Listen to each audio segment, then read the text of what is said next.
So today, the Department of Veterans Affairs Office of Inspector General released a report regarding the mistreatment of veterans at the Buffalo VA Medical Center.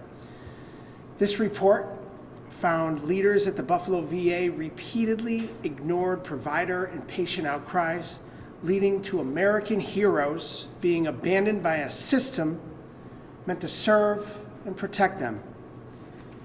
This is a complete disgrace and a betrayal to the veterans who've made incredible sacrifices to safeguard our nation. It's infuriating and it's inexcusable. I'm calling for a congressional investigation by the House Veterans Affairs Committee as a follow-up to this report to delve into the deeper problems at the Buffalo VA and ensure these issues never happen again here in Western New York or anywhere else in America. This report also demonstrates why the additional $12 billion requested by the Biden-Harris administration is so critical in ensuring quality and timely care for our veterans. Yet the Republican majority in the House has failed to produce a budget that fully funds the VA, which puts additional pressure on the doctors and nurses who work so hard every day to take care of our veterans. I will continue fighting to make sure that this $12 billion is included in the final budget.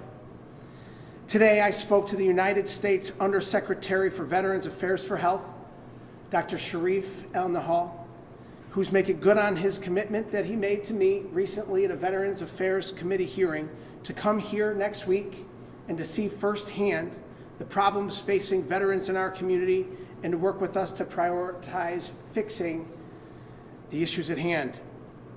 So I'm not going to rest until the VA in Buffalo and across America has the leadership, staff, facilities, and funding in place to care for our veterans that have served so nobly to protect our nation, and so many that have sacrificed so much for all of us.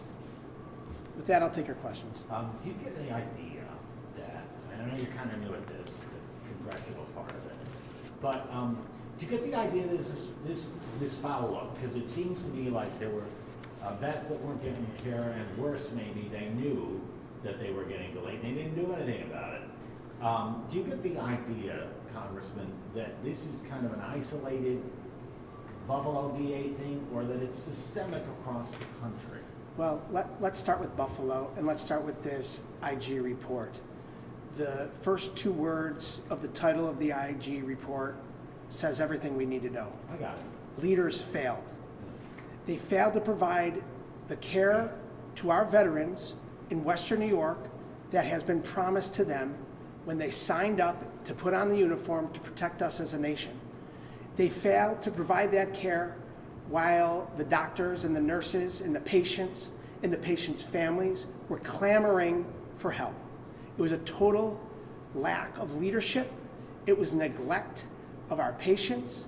Their health suffered because of that neglect.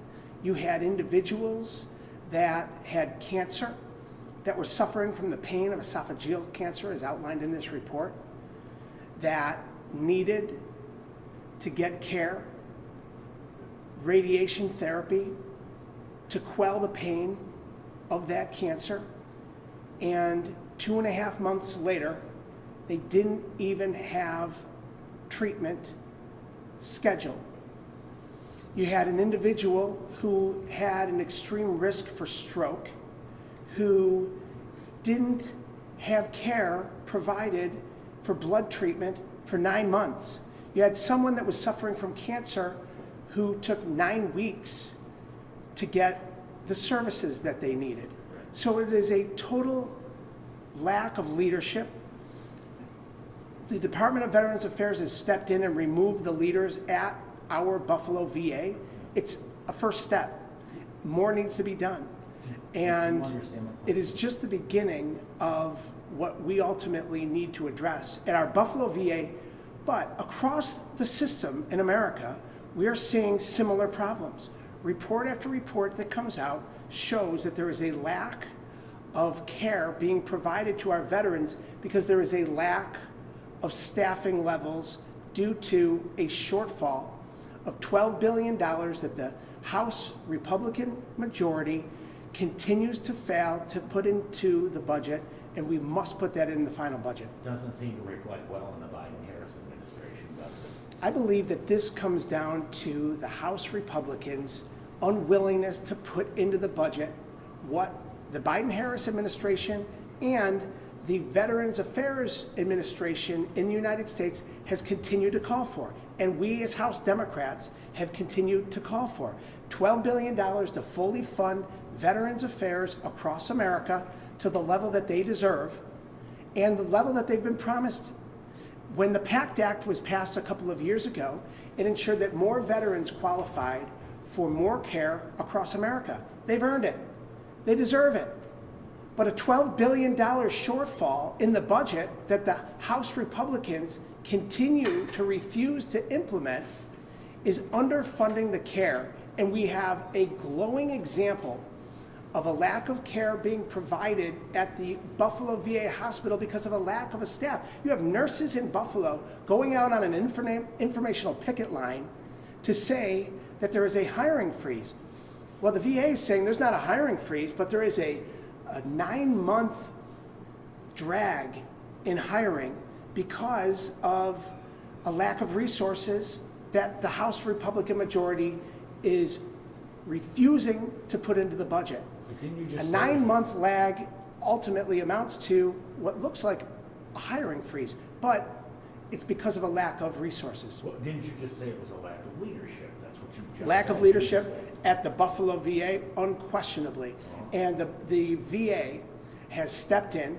The undersecretary will be here personally, as he committed to me during a recent hearing of the Veterans Affairs Committee. He's going to be here personally on Monday to deal with these issues firsthand, to tour the facility, to meet with the healthcare practitioners, and to work to figure out what else needs to be dealt with from a global perspective. And most importantly, here in Buffalo, Western New York, we want to make sure that our veterans are getting the care that they deserve and that has been promised to them. Do you know what that's going to be on Monday, that visit? We could get to the details, but yes, we're getting, the details are coming together, yes. Multiple questions while we're speaking about the national level of Sure. state mention. We have you mentioning Republicans, we have Langworthy mentioning Democrats. It's 2024. Sure. There's billions of dollars that you're depending on now. We're giving so much money to Ukraine. You know, we can't even take care of our veterans in 2024. Well, the House Republican majority that exists today, they had an opportunity in the recent continuing resolution to put in $12 billion. They refused to include it. We have another bite at the apple come December to include it for our veterans. $12 billion, that's been promised to them. The Republicans that claim to be supporters of our veterans are refusing to fund the VA hospitals across America to the level that they promised that they would. So we're saying simply keep your promise to our American heroes, our veterans, and those on the front lines that are caring for our veterans. It's very simple. Keep your promise. The people in America and the veterans that have served us deserve a federal government that keeps its promises to our veterans, and that promise is a $12 billion commitment that we as a Democratic minority in Congress and the House and as an administration from the Biden-Harris administration have been asking for. That's what finally will support the PACT Act to the level that was implemented. But it can't just be this one funding to VA hospitals. There's more than 15,000 homeless veterans across our country. So what can we do collaboratively to make sure? I mean, Sure. If a teen is watching this right now, Yeah. why would he or she want to serve this country if we're letting our veterans Look, down? that is a great question. The bottom line is we have an obligation to our veterans across this country to make good on the promises that were made to them by our government in the past and presently. And that promise is to fully fund the PACT Act that increased benefits for our veterans that they've earned and that they deserve. Now we have to fund it. And the Republican House majority continues to refuse to put the $12 billion in to fund that veteran services across the country. And a glowing example of what happens when you don't fully fund the staff across the VA hospital systems in the country is right here in Buffalo, with a lack of staff to provide the services. And the nurses are out on the informational picket line asking for more resources. They know they need it. We know they need it. Let's get it done. Can new leadership at the Buffalo VA succeed without this funding? Because obviously past leadership couldn't. So if someone taking over that position without the funding, are they just going to fail Look as at, poorly? there's a number of layers to this. The IG report demonstrates that there was failed leadership across the board at the top of the Buffalo VA. They have been removed. What we have to do now is make sure that the new administration there does what has been promised to our veterans, and that's make sure that that system is functioning appropriately.